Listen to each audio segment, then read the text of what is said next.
Hey, what's up, studs? Ryan here, or MandRproductions, and today I'm going to be reviewing the LEGO Creator Expert Ford Mustang. This is the latest in LEGO's kind of real-life vehicles line, more or less. They deal with LEGO Creator every year. They release a vehicle. Last year, it was the James Bond Aston Martin. This year, it is the Ford Mustang GT from 1967. As you can see from the license plate, that's GT in 1967, and it is set 10265, costing $150 in the United States, but the piece count is just about there with 1,471 pieces. This is a beautiful model, I will say that right off the bat. My dream car to buy within the next couple years is a 2015 or newer Mustang. That's personally my favorite Mustang design. I almost said Lego Mustang. That's like my favorite Mustang car design. Anyway, enough about actual cars. Let's talk about the Lego car. So Lego released this on March 1st, 2019, and they had a couple little promotions to go along with this release. You got a bumper sticker with this car. It says, "My other car is a Mustang. Take a picture of the bumper sticker, blah, blah, blah."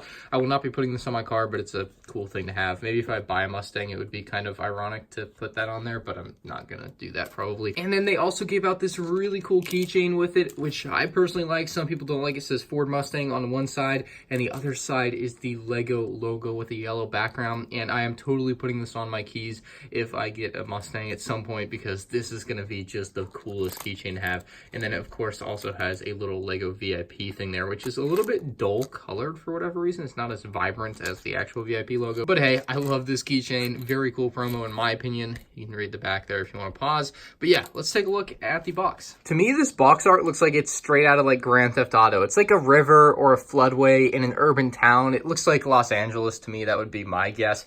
We have the little Mustang logo down there on the bottom right, the measurements of the car, as well as one of the alternative looks for the Mustang, which we will definitely take a look at. The top of the box for these creator sets shows every piece included in the set, so if you really care about that, there's one little weirdly colored piece. The rest of them, everything else is pretty normal. The back of the box, you will find the fully kitted out 1967 Mustang with even the back wheels propped up and everything. Pretty cool look for the car there. So a quick look at the instruction manual. If you have the LEGO Life app, you can actually scan the QR code that's down here, and it will actually pull up your instructions on your iPad. LEGO, please update your iPad app for the new iPad Pros. That would be great, but it will pull the instructions right up off the internet for you, and you can actually just access them on your iPad. This is actually the way that I build most sets, because I'd like not having to have the actual manual open. And what you'll find inside is some really cool info about the Ford Mustang. You can see they have the assembly line there. We have some more information about the Mustang here and the company itself.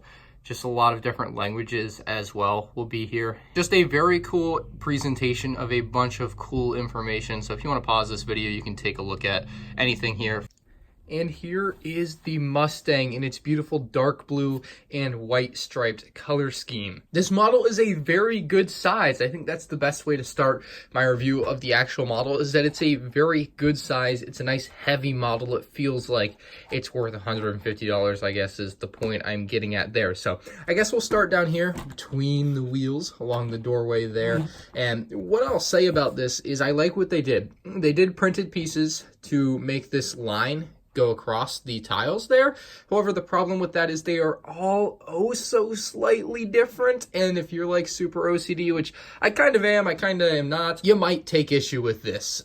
It's just so slightly off in some places. You can see these two are higher than this one, and this one's higher than that one, and this one's lower than that one, and then these ones, some of them have a little bit of a curve to them for some reason, and it's a good idea by LEGO to print those, but at the end of the day, I just think they barely missed out on the perfection that they were probably going for, and that's a real shame. You'll see much of the same on the other side, where there are still very small discrepancies from one tile to another. The cool part, though, is you do get the nice GT logo there printed on a 2x4 curved tile. I suppose while we're looking at the side of the car, we'll take a look at the door, which has a really good mechanism that I'll try to get you guys a view at here. They use these hinge pieces, and you can see how it kind of goes in as you close it. It just has a really awesome mechanism for opening and closing the door. It's also remarkably smooth for closing Lego pieces.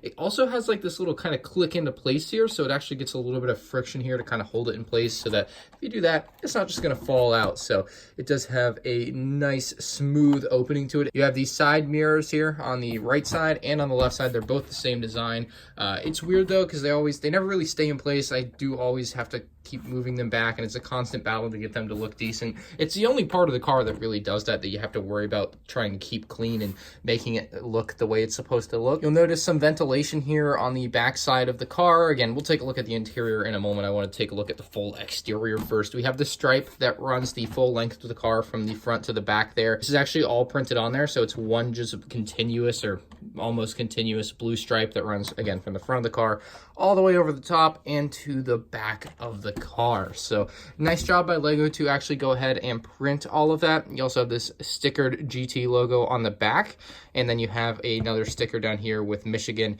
GT 1967 as your license plate. You'll find the brake lights on the left and the right, and the exhaust down underneath as well. Did a really good job contouring the back end of the vehicle here. Some people might have been worried about that. This is what the back end looks like. It might be a little sharp in some places or a little bit too curved in some places. I'm not really sure how exactly it's supposed to look, but I think they did a decent enough job to make it look convincing for most people. While we're back here, we can take a look inside the trunk where, at least in its current configuration, you will find nothing. You can kind of see some of the mechanism in there that is going to lift the wheels when we get around to converting this to the kitted out model. Now, on the front end of the car, you'll find the headlights. There are no blinkers or anything unless those are supposed to be blinkers. I'm not really sure what those are supposed to be. Little lights, I guess, or something. The Ford Mustang logo there is actually printed. So that one's printed, it's not a sticker. Now we can open up the hood here, and that's what we're gonna do so we can take a good look at the engine inside. You can see it does have some stuff printed on. You can read that. Looks like 390 horsepower, high performance. Even down there on a sticker says powered by Ford. These are stickers, and then this little Mustang logo on the side here is actually a printed 1x1 tile. I want to move this out of the way so you guys get a good view of that. So that is a printed tile, and in most sets that you buy, you should get an extra one of those. It's just an extra piece. Caution fan. And this is just a good look at the engine for people that like the engine on the Mustang. There you go. Let me know what you guys think about that. Is that accurate? Is it? I'm sure it's accurate, or as close to accurate as you can get with a LEGO set like this. The underside of the hood is nicely tiled off, and it's got a nice sturdy design as well. So you can open and close that pretty easily. It's on some hinges. You're not going to have any trouble with that. Very nice and strong connection there. It'll close up. It kind of clicks into place a little bit. We'll take a look at the actual interior next. We can open up both doors, which is going to give us a little bit of easier access to the interior. But if we really want to take a look at the interior, we're just going to have to pop the roof off, which I don't know if this is supposed to be an intended feature or not, but it certainly is something you can do. We have the rear view mirror there, which has a car in the mirror. So it's like there's a car behind you, but it's also really weird because there isn't a lot of space to see a car behind you. So I don't know. The mirror is a little bit weird in that to me because there just isn't a lot of back window there. But the interior of this car is really good. They did a great job spacing everything out. I'm sure a LEGO minifigure could fit in here, but it would look very weird. It wouldn't fit very well in that scale. I think something like a Jack Stone figure, though, would look a little bit more appropriate inside the interior of this. So we do have a couple of back seats here. You can see within the back window, pretty simple design, nothing really around them. The front is where the real fun is. You have some gauges, looks like you have a radio. You also have your transmission, I believe, or whatever you use to like shift the car into park and drive and whatever. I'm sure it was, I don't know if it was actually automatic or not back in the day, or if you still had to do manual in 1967. But the cool thing about this is you can move it forward and back, so you can have like park, reverse, drive, and whatever the fourth one would be. So pretty cool that they were actually able to include this small of a function in the interior of this vehicle. Something else that's kind of cool is the wheel actually does turn, and turning the wheel does affect the wheels. Like, that's pretty cool. It's actually a really nice design on the interior. The first time I ever experienced something like this was with the Technic Mac Anthem, and I would say this is a pretty similar design and concept to that. You literally just have to turn the wheel to turn the wheels. Now, obviously, it's not that practical to actually use that to move the vehicle, but it is something nice that LEGO does include in sets like these, which is like, again, it's not something that like needs to be there, right? You could totally live without it because for the most part, these things are meant to be displayed, these creator expert sets, but they do include that small bit of playability, which is always nice to see. Let's take a look at the underside of the Mustang here. We'll see what they got cooking up underneath. Looks like a lot of Technic. Of course, we have, again, this thing here, which we'll get into when we change over the Mustang. You can see this is what they use to turn the wheels here, left and right. Pretty straightforward, but yeah, the underneath is pretty clean and tidy, nicely designed. I don't know why there's just a random red stud there. I don't think that's supposed to go there. We're gonna take that away. As we move into swapping out all the parts on the Mustang, I did want to take a look at the other stickers that you get. So these are the other license plates you can make You also do get the extra tiles to go ahead and put those on. I just didn't bother because I like the license plate as it is on the vehicle. But if you do want to change it out, you definitely can with what they include in the set. Or you could possibly make your own custom one, I suppose. But I do want to run through the swapping of all the parts on the Mustang to switch it over to basically the kitted out version, I think. So we have like the nitrous, we have some new exhaust ports, and we have the turbo engine there, and then we have some other accessories. So let's go ahead and swap everything out and we'll see how it goes.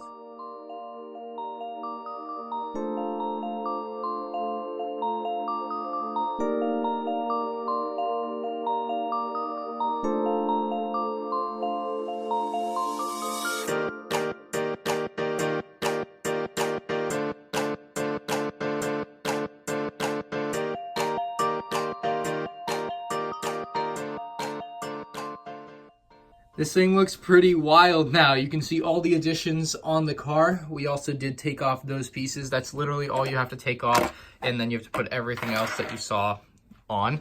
Here's the engine on the top here. You can no longer, or I guess you can. I assumed you wouldn't be able to, but yes, you can still open the hood, I suppose, if you really need to. But the turbo engine in there looks incredible. At least I hope it's a turbo engine. Correct me if I'm wrong. Oh, there's that really weird colored piece. I guess that's where the wiper fluid or whatever goes, because there's also a cap on that, or maybe oil or something. There's definitely some reason that has the cap and thing on there, and it's a special color. It's probably wiper fluid. You also have this extra little fin on the back. Just creates a nice little different shape to the back of the vehicle.